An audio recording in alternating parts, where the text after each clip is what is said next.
So we will talk about error code OCL overcurrent load site at a startup.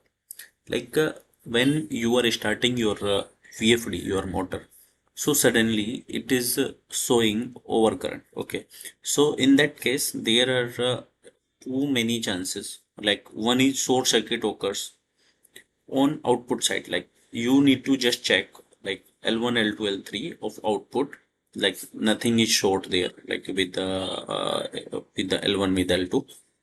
And second, what you can do, like motor output wiring could be like insulation could be break. And third, there could be one more chance, like inside of the motor there are some issue. So what you need to do, you just need to measure your motor. Okay, and after that what you can do, you can open all output of the VFD and power on your VFD.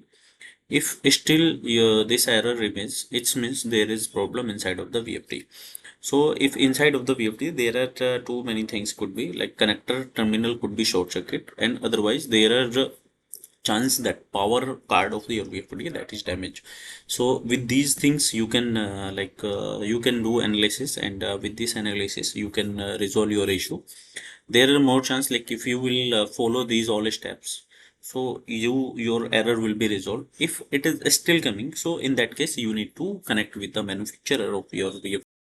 If your problem is still not resolved, first you have to take my membership, and then you can write a mail to me with detailed problem with a screenshot of the membership.